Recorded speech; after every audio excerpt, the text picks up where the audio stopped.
Bismillahirrahmanirrahim. Assalamualaikum warahmatullahi taala wabarakatuh.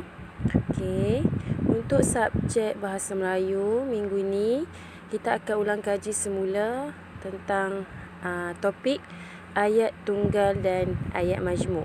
Okey, kat sini kamu boleh tengok ada nota tentang ayat tunggal dan ayat majmuk. Okey. Kat sini ayat tunggal, ayat yang mengandungi satu subjek dan satu predikat. Okey, macam sebelum ni cikgu cakap, ayat tunggal mesti ada satu subjek dan juga satu predikat yang menerangkan subjek tersebut. Okey. Okey, ada contoh kat bawah ni, mereka bermain bola sepak di padang. Mereka ialah subjek, bermain bola sepak di padang adalah predikat. Okey. Seterusnya kamu tengok ayat majmuk, ayat yang terdiri daripada beberapa ayat tunggal. Contoh, pemain yang handal itu ialah Raju. Okey. Kat sini untuk mudah kamu kenal mana ayat majmuk dan mana ayat tunggal, ayat majmuk dia menggunakan kata hubung untuk menggabungkan atau mencantumkan ayat. Okey, kat sini ayat majmuk menggunakan kata hubung untuk menggabungkan atau mencantumkan ayat. Okey, jadi apabila ada kata hubung di dalam satu ayat, ia termasuk dalam ayat majmuk. Okey, kamu tengok kat sini kedua, contoh kedua. David dan Wong berjalan ke bank.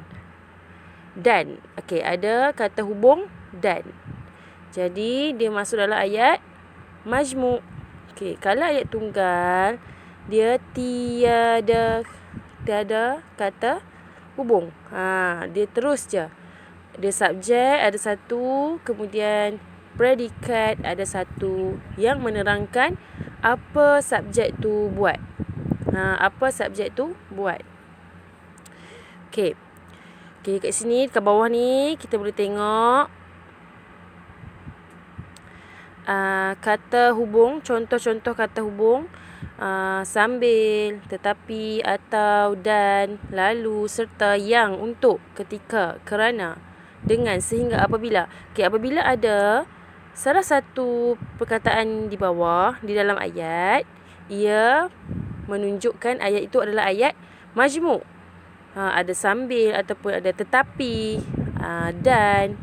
Okey, faham kat sini? Okey, jadi tugas hari ni kamu salin nota yang cikgu dalam video ni, salin dalam buku tulis. Salin daripada atas ayat tunggal dan ayat majmuk. Okey. Sampailah contoh-contoh kata hubung ni. Kamu kena salin buat nota. Okey, salin dalam buku tulis. Kemudian arahan yang kedua, selepas kamu salin nota yang sebelum tadi, okey, sekarang cikgu nak kamu buat latihan ni. Nyatakan sama ada ayat-ayat di bawah ayat tunggal ataupun ayat majmuk. Okey. Yang ni kamu kena salin juga dalam buku tulis. Tadi salin nota, kemudian salin latihan ni dan buat. Salin dan buat. Okey, kita tengok contoh yang pertama. 1. Peserta yang pengsan itu bernama Haikal. Jadi, kat sini kamu kena tentukan ini ayat tunggal ataupun ayat majmuk. Okey, jadi jawapan kat sini adalah ayat majmuk. Sebab apa? Sebab apa cikgu kata ayat majmuk? Sebab ada kata hubung yang menggabungkan ayat, iaitu perkataan apa? Yang. Jadi, bila ada kata hubung dalam satu ayat, ia menunjukkan ayat itu adalah ayat majmuk. Jadi, nombor 1 kamu tulis dekat garisan tepi tu, ayat majmuk. Okey, seterusnya buatlah sampai kedua, ketiga, keempat, sampailah 10. Kamu tulis je sama ada ayat tu adalah ayat tunggal ataupun ayat majmuk. Salah satu saja ya. Okey, itu saja untuk hari ini. Terima kasih. Selamat belajar. Assalamualaikum.